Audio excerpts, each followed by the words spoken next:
Black, brown, and HBCU bound. Your source for news you can use. Let's shine a light on the 207 HBCUs, where culture meets excellence.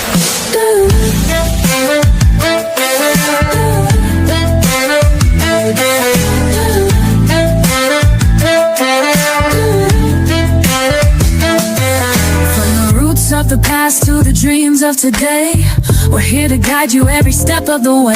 For the scholars, the change makers, the voices we see. HBCU pride building history, 207 strong, a legacy profound. We're black, brown, and HBCU bound. We're black, brown, and HBCU bound. Voices that echo, stories that resound, highlighting the legacy, shining so bright. Empowered and futures igniting the light. Black, brown, and HBCU bound. Building the bridge, breaking new ground. Together we rise, hear the sound. We're black, brown, and HBCU bound.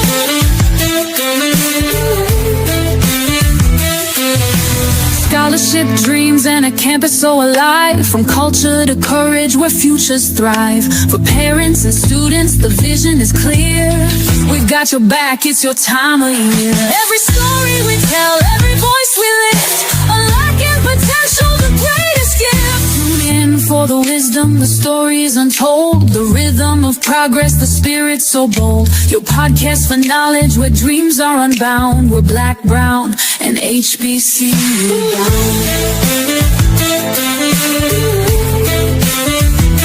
We're black, brown, and HBCU bound. Voices that echo, stories that resound, highlighting the legacy, shining so bright. Empire and futures igniting the light.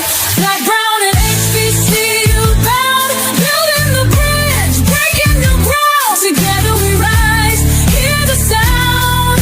We're black, brown, and HBCU.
I'm live, but I think I'm live, but I don't hear anybody and I don't see. So I guess we're having technical difficulties, which is common. And it's telling me everybody can see and hear me, but I don't see Yvonne. And the title says Maya. So, but I'm live. So I will run with this for a minute until Yvonne comes in. Yvonne. This wasn't supposed to be a solo. Okay, there she is. I'm like, it wasn't supposed to be solo. No, Yvonne is here. We were having some technical difficulties. Maya is my technical assistant who is out of town, who is joining me from Atlanta, Georgia. So she's trying to troubleshoot from her end as well. I was just mortified because I'm thinking, oh my God, this is not going to happen because I can't fix this. I'm on the other side. 2 seconds between it being black, brown, and HBCU bound with TeeJ Mercer because I was like, we live. So, and I was going to hope that you was going to be able to ad lib and take control because you have information that needs to be shared. And I'm just happy that you were able to show. So I see we only have 2 people in the chat. So hopefully they'll be telling some other people. But I do want to continue on with you because I understand your time is valuable. I know that we're both busy people, and you're far more busy than I am. So I'm going to introduce you to the degree or extent that I can, but you know you best, and you know your program best. So I'm going to welcome to the stage Miss TeeJ Mercer, who is the godfather of the Move-In Day Mafia, and she's got some great information she wants to share with you guys. And then after we finish soaking everything we can out of her brain and trying to gather some resources, so even if the people who need it most are not able to show or tuned in right now, they will be able to hear it back on the live, or other people will be able to tell them of this show, and hopefully great information will be shared. So why don't you introduce yourself to the audience? Yes. Well, first of all, I got a quick question because I haven't used StreamYard in a long time. Is Mhm. my logo right for you or is it flipped? It's right for you, but mine is going to be flipped because I got to figure out how to take care of that. I told you I need mentorship, but we're going to get it Okay, together. okay, because I'm like, it's flipped on my screen, but you're saying when you look at it, it's written correctly. It's legibly written and not inverted or anything. Yep. Okay, okay, so I Mhm. did choose the right option. So, hey, Yes. everybody, I am TeeJ Mercer. I get the honor, the privilege, and the joy to be the godfather of Move-In Day Mafia. We provide dorm room makeovers, dorm decked out dorm rooms, and everything, plus monthly care packages for HBCU students who have either aged out of foster care or unhoused, or you're grappling with severe financial hardships. And we are headed into our fourth, fourth move in season this coming year. So far, we started in 2022, where we moved in 13 scholars at one HBCU. In 2023, we doubled that to 31 scholars at 5 HBCUs. Last year, we moved in 40 scholars at 19 HBCUs. I'm not sure what our number is going to look like this year, but just know our mission, our ultimate goal is to have a Mafia chapter on every single HBCU campus, the 101 that are remaining. Before I started Mafia, I worked in television as a award-winning producer and editor. And I've worked on some of the biggest shows, everything from The Bachelor to The Tonight Show to Night School with Kevin Hart to Shaft with Sam Jackson. In fact, fun fact, I'm probably the only person in the universe that has had Sam Jackson call them a MFing cheerleader. And he's right. I just get to cheerlead for my students now of Move-In Day Mafia. So that's a bit about, kind of what we do, what we enjoy doing. We are strictly a volunteer organization right now. I'm hoping to change that in 2025 as we expand, because we got to pay some people to make sure this work gets done effectively. So if you are a student that is either aged out of foster care or unhoused, or you're grappling with severe financial hardships, please go over to moveindayMafia.org/apply and get on the wait list. We're opening up applications at some point next month. I'm glad you said that because I wanted to make sure before we ended this, they at least knew how to be able to access the scholarship and to be eligible to apply for it. So they'd get all that information out of the way, because that's very important. What you do is such a remarkable thing, and there are so many students. This particular segment of the population is near and dear to my heart. I don't know why, but it always has been. It could be from my probation days. I realized that these students have a lot of talents, and many of them are college bound, and they don't have the resources, which is why we were scheduled to have another person on this stream, a professional in the industry, but she had a conflict. So what I did was try to compile as much information as I could as a layperson to be able to share some information. So I'm going to do that a little bit after we finish interviewing with you. I don't want to take up too much of your time. I did get a couple of questions that I wanted to ask, and so many questions that they're also very important, because what you do, this work is really just heaven sent. I'm sure that you're a blessing and to so many. And when these students get this, I'm sure that they have grateful hearts, because a lot of times they don't have the support, and they need support just like everybody else does. So what you do is just amazing. That's why when I saw your nonprofit organization in our group, somebody had mentioned it or talked about your scholarship. I think I gotta bring her to the forefront. People need to hear. Not that you needed my publicity, because I know you're on Sherry and everywhere else, but I wanted the Black, Brown, and HBCU bound community to hear, not just to post on Facebook, just to hear from your perspective, who you are, what you do, how you got started. You know, I know you're a Howard grad, so you know we always like to highlight our HBCU graduates to see the wonderful things that they're doing. But some of the questions that I had to write them down because I don't want to miss anything. No worries. What were your dream for some of the scholars you serve, and how do you want us listening to the audience to know about how we can be part of that dream? Okay, so I think maybe it's either Maya maybe need to mute herself because I missed a little bit. So I need you to repeat the question because there was some audio distortion. Okay, What's sure, the no question problem. again?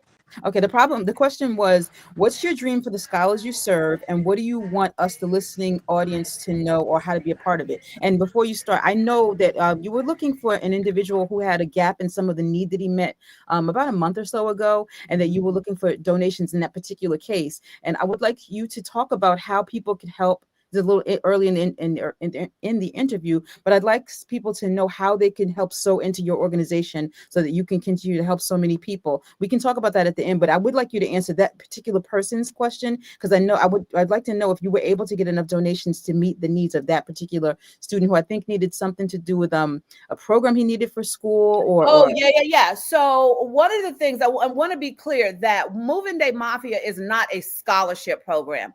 We typically do not cover the educational expenses. They have to have the financial aid or the loans or get, scholarships on their own. We do not cover that.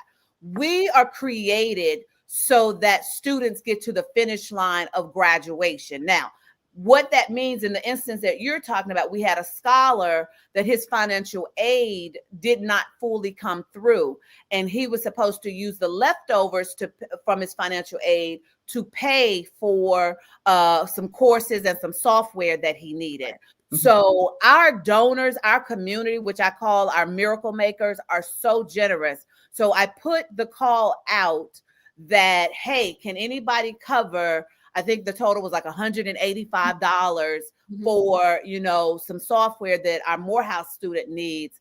And within 30 to 45 minutes, like 4 people had responded. So we walk in generous circles of us helping take care of our scholars. And this is not the first time.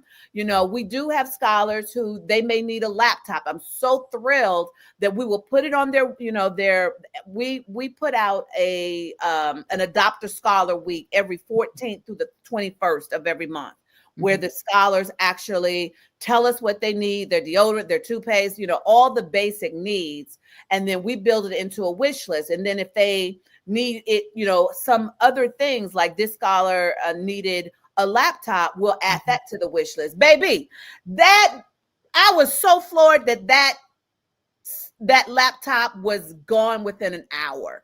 Someone had purchased it for us. And so, so that's the answer to that question, but it connects to the answer to the first question you asked me, which is, what is my dream? My dream is that they go to school like normal students that have, parental support, all kind of family support, but circumstances have actually put them in a position where they're beating the odds to go to school on their own. Exactly. And so my dream is that they have an amazing HBCU experience. You said, yes, I am a graduate of the Howard University. My experience was freaking incredible. I want to make sure every other student has that same kind of experience. These scholars should not be beating the odds and still then have to worry about how they're going to brush their teeth, wash their clothes, mouthwash. They shouldn't be worried about those things. So my dream is that we provide all of them so they got time to go hang out on the yard. They got time to go to the next party. They got time to go pledge if that's what they want to do, because we want to make sure they get to the finish line of their success. The statistics say that 70% of kids in foster care dream of college, yet only 3% go, 1% graduate. We want to demolish that percentage and build it up to 99.99 of Move-In Day Mafia scholars actually graduate because of how we take care of them and surround them. I really, my scholars call me Auntie TeeJ, and I tell them all, listen, I want you to really have a good time. I want you to hang out on the yard. And I want you to do it without worrying about you got to get back to the dorm because you working 4 jobs so that you can actually buy your books and take care of your basic needs. That, in my opinion, Yvonne, that should not happen with our students. I agree. How so far have you selected the schools that you are affiliated with? Do you just decide who you're going to bless, or do you have to? How are you ingrained in the campuses that you are supporting?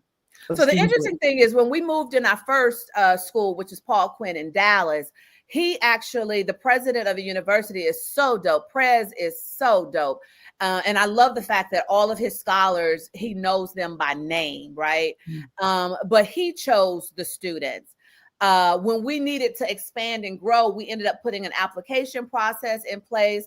And the second year, we went after particular schools that had responded to us. So we moved in Fisk, Paul Quinn, Prairie View, and accidentally moved in Howard and Morgan State, for other reasons that I won't even go into detail here. But that was the second year. Last year, we made it really student focused. We focused on getting to the students who needed us because based on the statistics that I just gave you, Yvonne, the other side of it that I had a wake-up call is, at first we were only going to be focused on the really small schools that need, our attention. I wasn't even considering Howard. I wasn't considering Morehouse, Spelman, the usual FAM, the Hamptons. I wasn't thinking about them until I learned that Howard had 40,000 applications and only 2,000 spots. And we have scholars that got those spots. And then Clark Atlanta had a record-breaking year, I believe, with 46,000 with 1,700 slots. And we ended up moving 6 students in at Clark.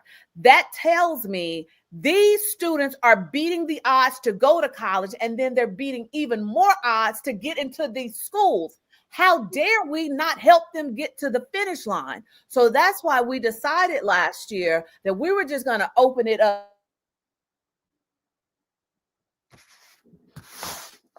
It glitched. Are you there?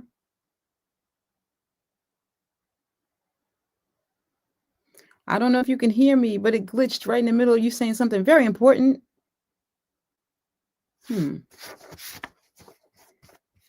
Hopefully she can, if you guys are still seeing me, because I can see me still moving, but I see a glitch on her side, and I don't even know if she's aware of the fact that it has not been.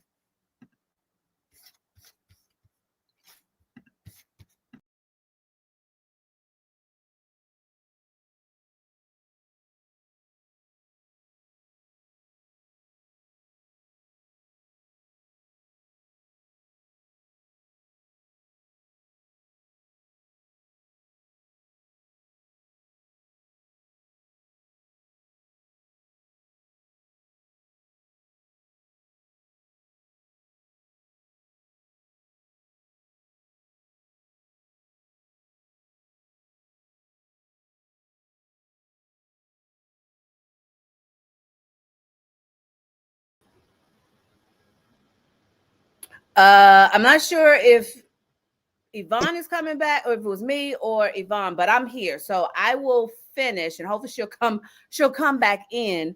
But what I was saying is to her point of her question of how do we decide what schools, we decide what schools because it dawned on me last year that, our students are beating the odds. They're getting into these schools. We've got to get them to the finish line. So last year was the first year we opened up applications to all students at all HBCU. So moveindaymafia.org/apply.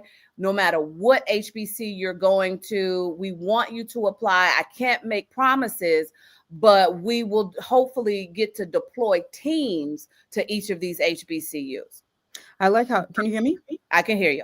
Great. And thank you for being able to keep this going, even if I wasn't able to come back. But I like how your expansion is going, and I'm thinking that it's great that you made the point of approach coming from the students who are graduating out of high school, going into college, rather than going to the schools. Because if the student has to wait till they get to the school to realize this benefit, then they may not even get to the school to know that there is a benefit. If that makes any sense. So attacking them from coming out of care or high school and going into college might be a better for your reach in terms of who you can affect change in their lives. Or they may know that there is an avenue to some type of assistance, other than waiting until they get to campus. Because so I think maybe, Yvonne, I misspoke. So let me be clear. We've always focused on coming out of high school into college. Always. That has been always the mission. Okay. What I was referring to in that first year, the president of Paul Quinn they have a program at Paul Quinn called Summer Bridge. So any student that was going to be in Paul Quinn in the fall semester had to do this summer program.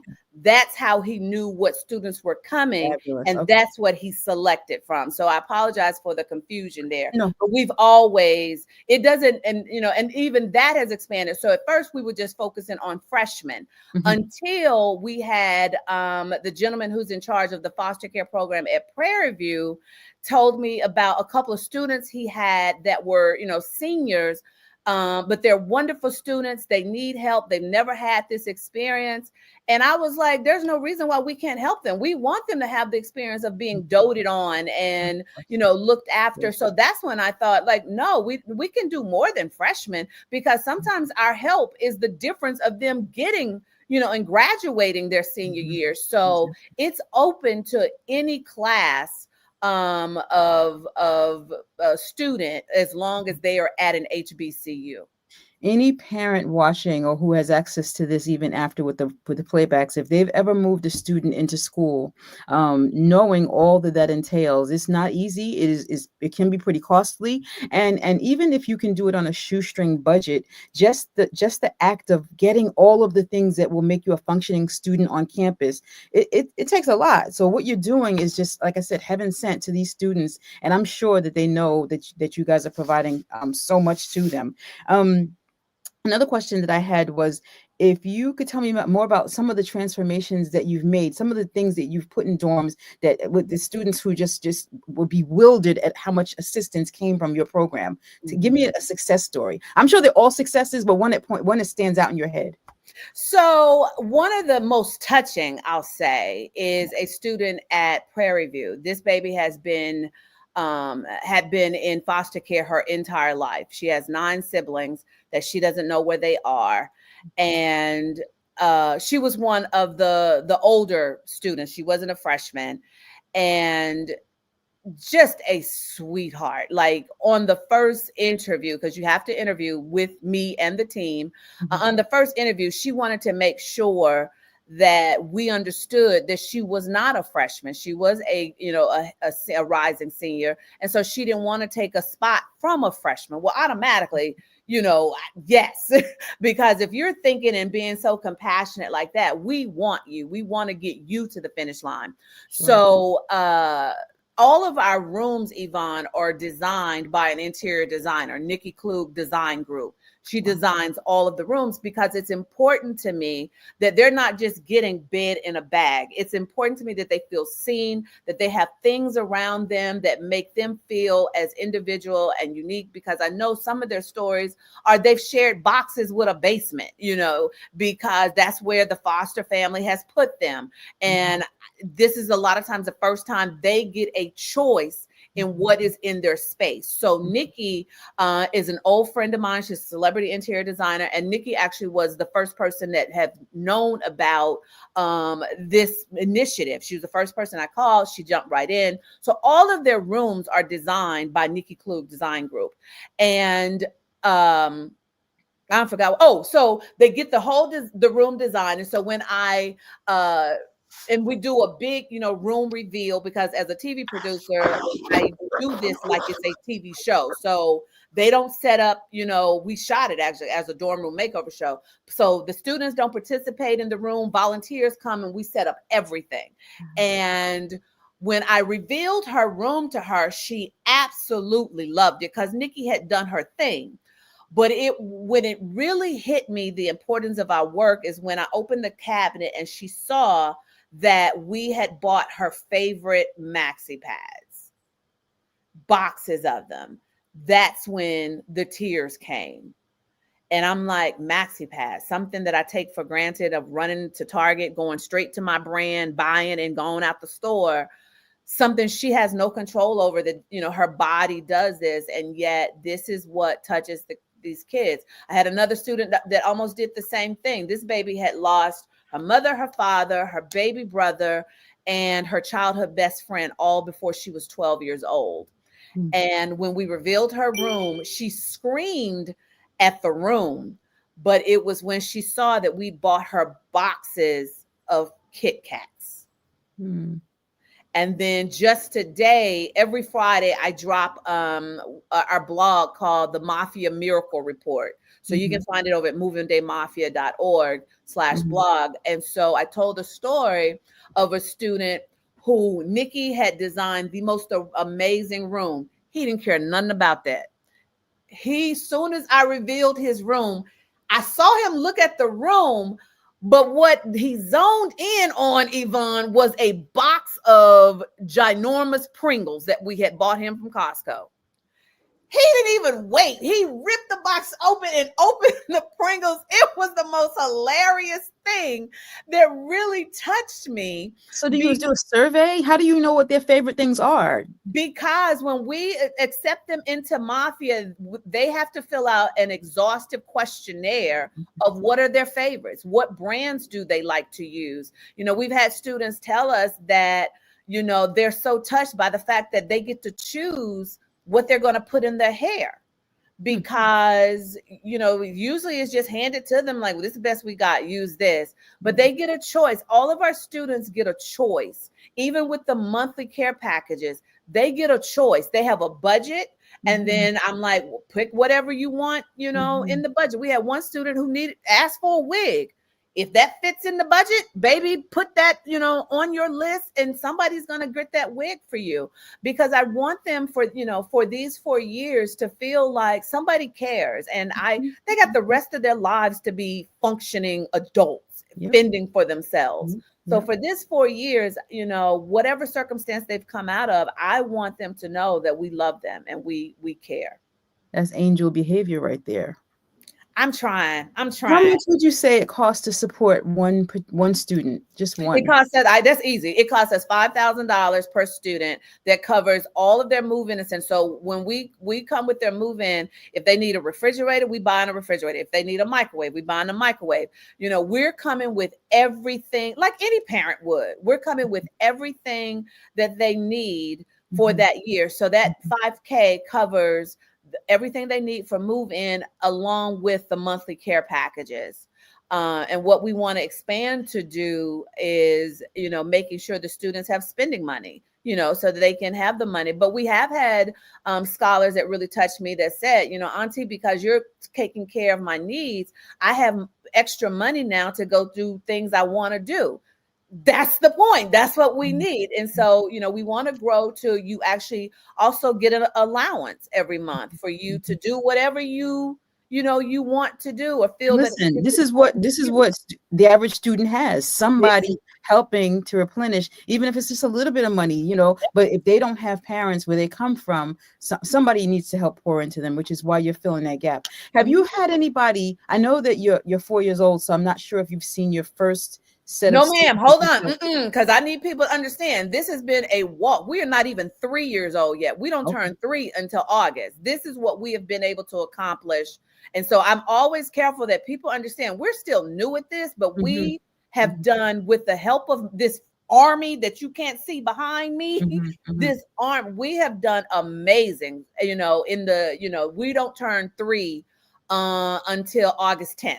of this Have year. any students that you've helped from the beginning expressed an interest in maybe becoming part of your organization, seeing how you poured into them and their level of graciousness, thinking, how could I have done this without your organization? Have you seen anybody who looks like they can rise to the level of maybe joining your ranks and strengthening your organization? They are definitely identifying themselves. Like I was really touched with on one of the forms that came in, their scholar form of what they, their monthly needs form. She had not selected any. She had not selected any food, and at the end, she said, "Can you use the balance of what I wanted because I qualify for food stamps?"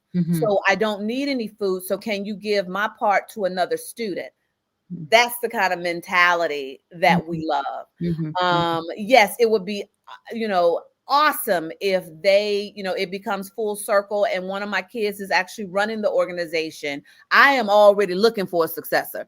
But they running the organization, but it's not expected. We want them to go on and to do great things in whatever community that, they have a heart for. A person who's running something successful and sees growth in it, that's the sign of a leader. When you know that you have to, part of what you do in all your fabulousness is looking for a successor, because something like this has to go on. It can't end with you. If you decide, I just can't do this, no, somebody has to continue this, because this is a necessary a service, as you will, if you will. And students in these types of situations are always going to be available or around, and they're going to be needing your services. And my team already knows if something, like we're planning our very first big official fundraiser, the HBCU bingo experience. And we're planning that on July 12th of this year in Atlanta. And my team knows if something happens to me, God forbid, if I drop dead, or get in an accident, that y'all better go on. Y'all better run with this thing. Come see me in the hospital, but go ahead and make sure our scholars are taken care of, because this cannot stop. This is and that's why when I even approach and have conversations with, potential corporate partners, I tell them up front, I'm looking for a marriage. This is at least a 4-year relationship, because we're walking with these kids for 4 years. So in order for me to stand boldly on the promise I'm making to them, I need corporations to stand boldly on the promise to us that we're going to rock with you for 4 years. As long as you're being responsible and fiscally responsible with the money that we're giving you, we're gonna be married to you to see this, because it has to go on for generations. I love it. And the need won't stop. We know that the need is going. This is one thing, that's not going to stop. This is, children find themselves in this situation for a myriad of reasons, and there will always be students in this particular situation who need assistance. So this is a wonderful thing. Hopefully people see what you're doing. It may not, maybe not mimic what you're doing, but just understand that that is a population of students who need particular needs, and they're not always available. People, you look at students and you just don't know what they're coming from, what experiences they've had, what they've dealt with, and a little boost goes a long way. It goes a long way. You don't know that student you support today might be the person that changes the world tomorrow. And if they don't have the support, they may not think that they have what it takes to even dream about college. There are some basic things that they have eligibility for federally, and that may vary from state to state, but organizations like yours that sow into them on a personal level is just so needed. To be the notion that somebody has your back. Some people take for granted. Everybody doesn't have a village. Right. So I look at the organization, and if you ever need anything from me, my organization, please don't hesitate to call out. I'm new in this game, but I do have the spirit of community service. And I believe that, if we all work together, we can move this ship along. And that's just well, that's why I was so excited to get your invitation, because my part of my job that, my team knows, I always call, like, I got to go get on the pole, y'all. I got to go get on the pole. But part of my job is to raise money and raise awareness to the students so that they know that we exist, because many times they think we're just too good to be true. And so they won't apply. And so I was so thrilled to get the invitation because now seeing me, they know, like, oh no, Miss Yvonne is putting her name behind this. It's real. Let me go ahead and apply. And so and my muscles, if you need me, I'm ready to pitch in. You know, we may not be in the same state, but say less. Listen, Say less. I mean what I say. Okay. It inspires me how you've been in Hollywood for 25 years and you just left that behind and decided to help people. That's inspirational. What made you decide that? I mean, who walks away from Hollywood? So, you know, Hollywood was my dream. I went to Howard, majored in television production, graduated May of 94 and had my first national TV show job in June of 94. So I lived my dream for a long time. But about 15 years ago, I prayed what I call a ridiculous prayer. I am a woman of faith. I walk in miracles. I am unapologetic about how I get down because Mafia is built off of my faith and my obedience. So I want to put that disclaimer out there for anybody listening. This is my truth. And so I prayed a ridiculous prayer about 15 years ago. And I told God, I want to travel around, hug a bunch of people and surprise them. And I felt stupid, Yvonne, because I loved my career at the time. So even praying a prayer like this for me just came out of left field. I had no idea what it meant. I wasn't sure if I needed to go back and try to get another degree in surpriseology because I needed to know how to set up these amazing surprises. And I felt stupid, but yet I was like, God, if anybody knows or anybody can do this, it's you. So I'm just going to trust you. And fast forward, what do I do for a living? I travel around to HBCUs. I hug a bunch of HBCU students and I surprise them with decked out dorm rooms. I'm living that ridiculous prayer that I didn't know how it would be answered. And I can't say that I got pulled out of Hollywood easily. God really had to like send sign after sign after sign. And the crazy thing about my faith, and I always, when I'm a keynote speaker, so I'm also telling people like one of the things, my biggest success is because I obey, and I obey without the whole plan. And so when he told me to actually leave Hollywood on that level, he didn't tell me what I was leaving to do. And so I did some other things of, because I have to keep the lights on. So I ended up, turning into an author and a speaker and then a media coach. And I had for a long time, I was doing a training called Media Mavericks Academy, where I taught people how to book themselves in the media without a publicist and without a celebrity. Had super success. Clients were doing the darn thing.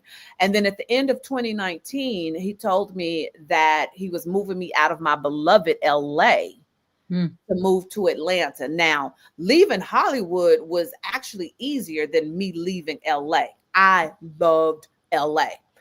But yet I got some get right. I got here on the first week of March of 2020. By that weekend, we were shut down. It was like, wait, what? We were shut down during the pandemic. But because I'm also one who recognizes, Yvonne, that part of my assignment on God's payroll is to bring people together. I've been called a people collector. I somehow bring people together and create these moments of joy.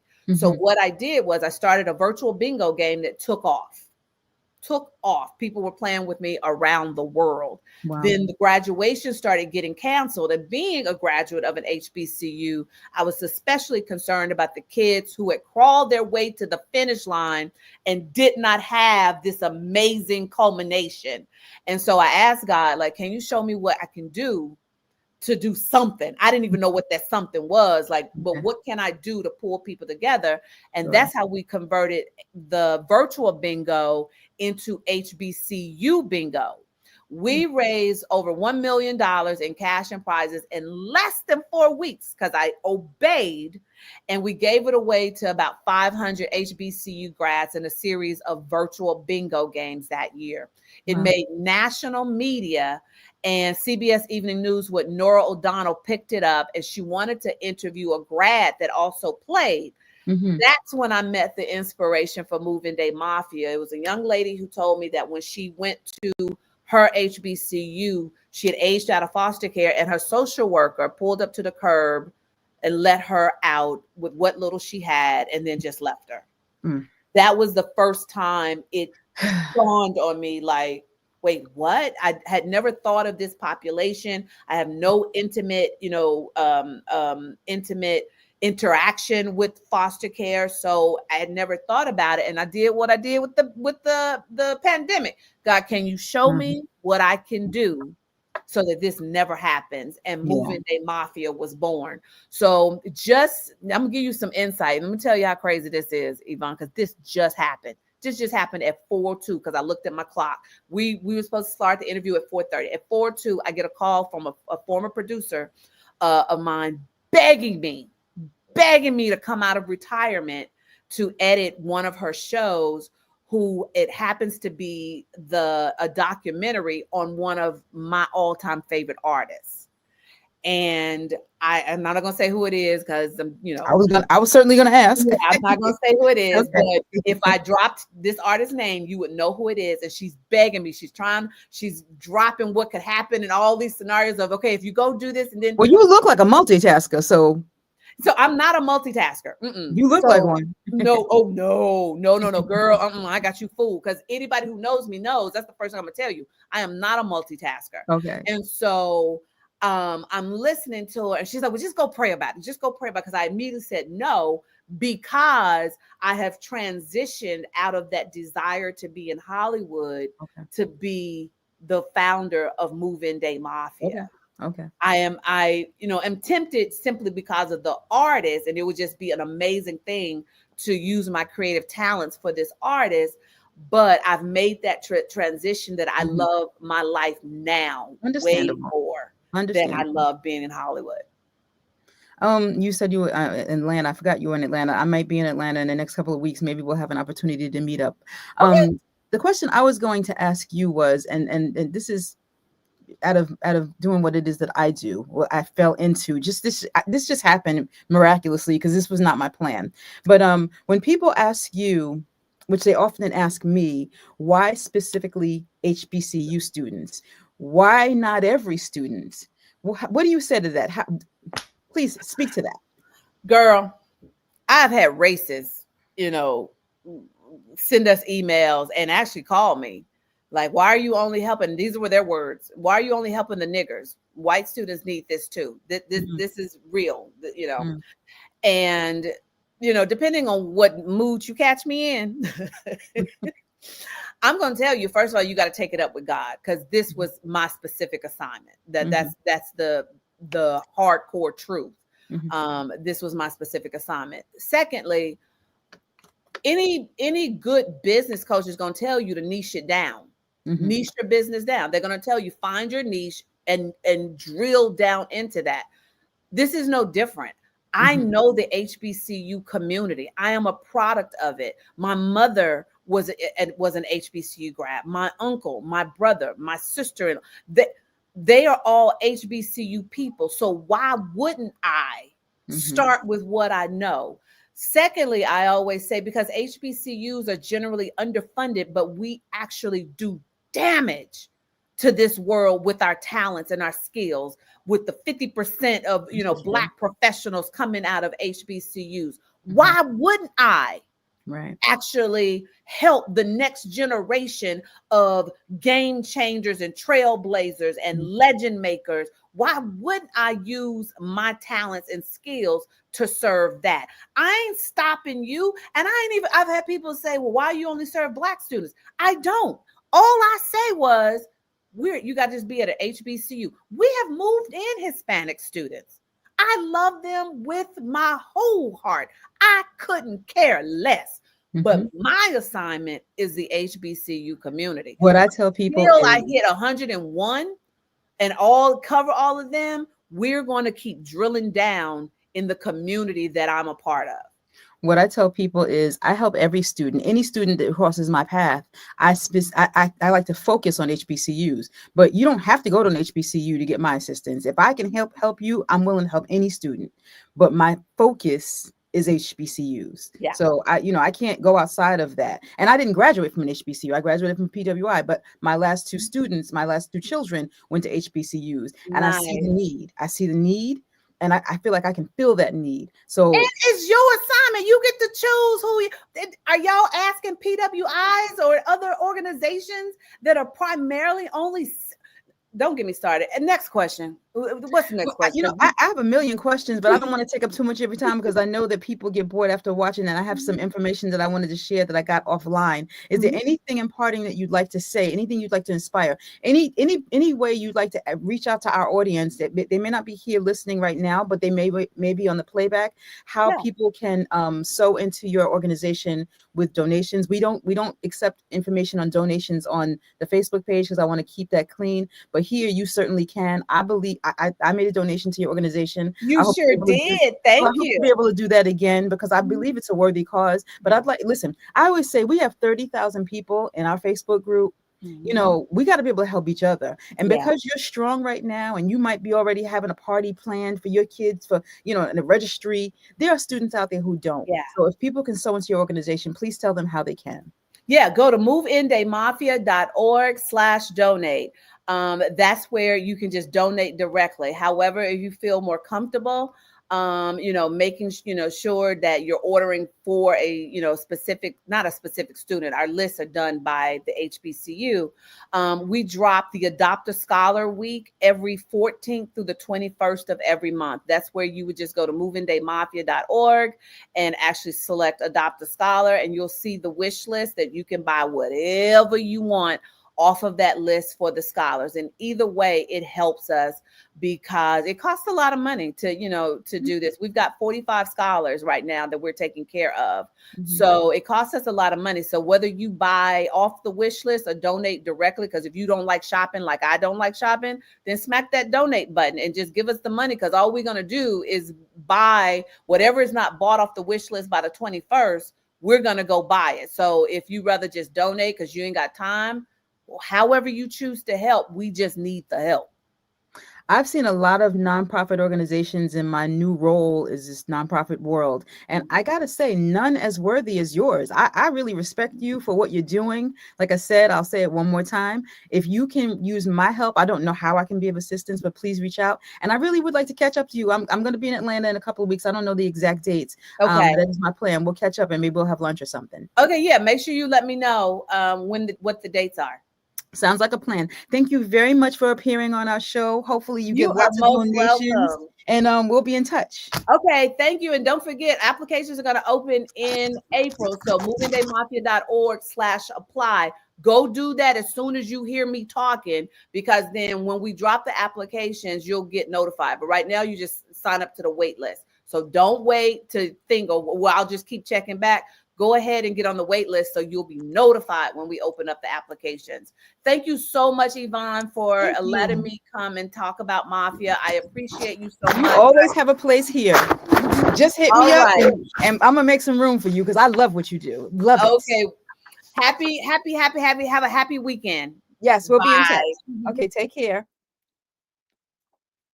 Okay, everybody, as you've seen, Miss TeeJ Mercer does excellent work with students who need her assistance most. Those of you who know of a student who may be in a situation where they need a little additional help, please don't hesitate to sow into her organization. As you can see, she looks like she's got a great heart. She comes across as being so genuine. She loves these kids, and I love what she's doing for them. I can tell you, I did make a donation to her organization, plan to make other donations because that the replenishment of what it is that she needs done is never ending. There's always going to be students in this situation who know. I did go ahead and go online and try to get some information because, like I said, when we were interviewing, there was another professional who was supposed to be coming on today, but because of a scheduling conflict, she couldn't come. So I got to read this stuff because this is not my area of expertise, and I don't want to give out incorrect information or pretend that this is what I know. But I was able to do some quick tips or searching so that I can maybe provide some tips so people can have something to be able to go research further if necessary. What does it mean to be aging out of foster care? Aging out of foster care refers to a young person in foster care system who reaches the legal age, typically of 18 or 21, depending on the state, and is no longer eligible for foster care services. Many age out without a permanent family or support system, often entering adulthood without stable housing, income, or guidance. And that's exactly the population that she likes to reach, and the population of people that I'm going to be talking about the information that I was able to find in this next segment. This whole episode was dedicated to those people or those students in that situation. So if you know of one, or you come across one in your professional travels or in your personal travels, please have them log on to this episode so that they can especially get in touch with Miss Mercer, and she may be able to help them out in terms of their journey to campus and be blessed in that way. But some of the common challenges youth face when aging out are housing insecurity, lack of family support, limited access to health care or mental health services, financial instability, gaps in academic preparation, difficulty navigating college systems, whether it be applications or financial aid, etc., and social isolation or lack of mentorship. So all of these things, and I don't discourage you from doing your own Google search. If you have a young person in your life who could use a degree of mentoring, you don't have to be a professional to be able to take someone's hand and try to steer them along. Whether you have students going to college or just be able to be somebody who can pour into a person who might need a little bit of assistance or guidance. There's some misconceptions about students or children who are in foster care, and some of them include the foster care youth automatically have everything that they need that is paid for college. That's not exactly true. There are some benefits that go along with that, but they don't have everything they need. Just imagine all that it takes to get your student to school, or can you imagine what it takes to get a student to school? They don't have that. Once they age out of the system, a lot of times they're on their own. They got to figure it out. Not that they can't figure it out, but why not assist them if you can? So if you can get your hands on a person in need, and you have the ability to have it within your heart to be able to mentor them to the degree that you can, please be encouraged to do so. A lot of times people think that they're less capable or less likely to succeed academically. That's not always true. We know that some make it to the point where they're able to get into great colleges and universities. They just don't always have the support or the financial means that I don't want to say normal students do. There's students who are not coming out of that type of situation have. And another thing that people think that is not true is that they know how to navigate the financial aid systems or housing options that they have available to them. I'm sure there's some type of out processing that they go through, but you can imagine how difficult that might be, just being a young person who is approaching life with all the uncertainties that exist, and they may not have the necessary supports in place, and more than likely they don't. Consistent meals, a bed, or access to care, not something they always have. And people think that because they're in that system that they have that, especially once they age out. That's not always going to be readily available. A sense of community and access to peer mentors. Well, we know, or I would imagine that you could imagine that they will not have that, especially once they age out. I'm sure there are some systems, but life might get very iffy for them, and they may not have the ability to readily access those things. And also another thing that people think that they always have is an opportunity to build independence with support. If you were in here from the beginning of the interview, you were able to see with Miss Mercer that that's not always the case. So HBCUs out there that have support for foster care youth, they have Fayetteville State University. They have support through community partnerships. Morgan State University, student support services and wraparound services or aid. Dillard University has counseling and retention programs to underserved students, and Howard University has case-by-case support on student advocacy in their student advocacy office. So those are some of the colleges that have some supports that are available to students who fit that criteria. What should students look for in a college support system? They should be encouraged to see if the designated school has a point person that is directly there to service or be available to students who are homeless or unhoused youth or foster care students. They want to look for colleges that have support programs like foster care to success scholarships. So they support it in that way, so that some to meet some of the gap that's available through what they can get from federal programs like FAFSA. I can never say that word, and whatever scholarships that they qualify for and applied for and acquired. The Horatio Algier scholarship for foster care youth is a good one, but you have to get on that early. If you know a student in this particular position, tell them now, especially if they're in the 11th grade. They have some really strict guidelines for their deadlines, and you got to start earlier. I think that one, I've recommended that scholarship to some people that I know who had some hardship situations in the past, and I believe that's a very, very early deadline, so look into that as early as possible. They have youth in transition in Michigan, and similar state-specific programs. So state to state things vary. There are federal funds available to students in this situation, and the states are charged with doling those services out. So you have to look specifically to the state and be able to try to navigate it that way. In New York City, they have ETV, I guess, waivers, where there's money set aside for them to be able to apply to the schools that they go to. Beyond tuition, let's see. They have emergency grant programs, campus support programs, foster care to success internships through Intern America, and of course, Move-In Day Mafia. She came up on my Google search.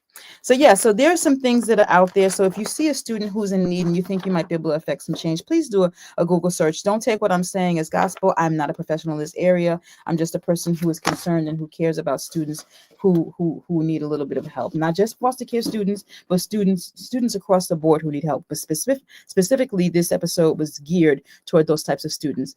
We have been on long enough. I am not going to keep you guys any longer, but I would encourage you, as I always do, to subscribe. Please tell your friends we're here. We want to grow. We want to thrive. We want to be a resource to the community.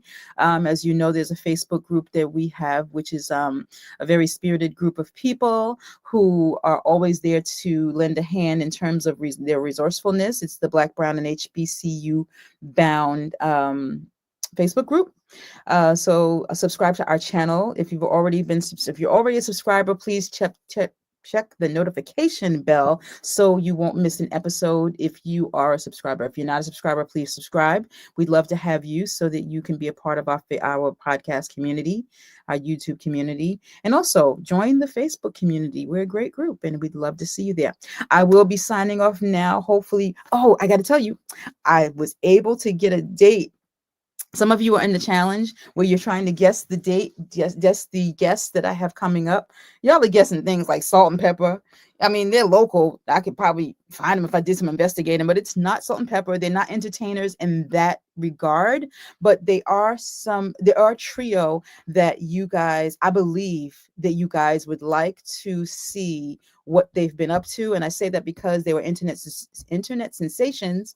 And whenever their video resurfaces, people go crazy. Well, I got them and they are willing to come on. They have very busy schedules. They're scattered throughout the country, but we are going to meet up on StreamYard here, bring it to you live on our YouTube channel in a couple of weeks. So please stay tuned for that. And as always, you're encouraged to keep guessing in the guess who we're going to interview contest, whatever the name of the contest is. I'm not sure what it is, but yeah, so please continue to guess. I will tell you that as a hint. I don't know why y'all don't get it. And it's not Salt and Pepper. It's not Guy. It's not Belle Biv DeVoe. They're not entertainers. They're people who will be inspirational to our group. You know what the mission of our group is. Not necessarily HBCU graduates, so I can't say that we're going to put them in that pool, but they are somebody that people in this group would be interested in. So if you don't know what I'm talking about in terms of the contest, please go on to Black, Brown, and HBCU bound Facebook group, and you'll see where we're running a contest. If you can guess to see who they are. I'm not going to say what the prize is, but I think it's going to be decent. I think you'll like it. Anyway, I'm going to sign off here, and it's been great spending this time with you, and I will look forward to seeing you guys soon. Take care.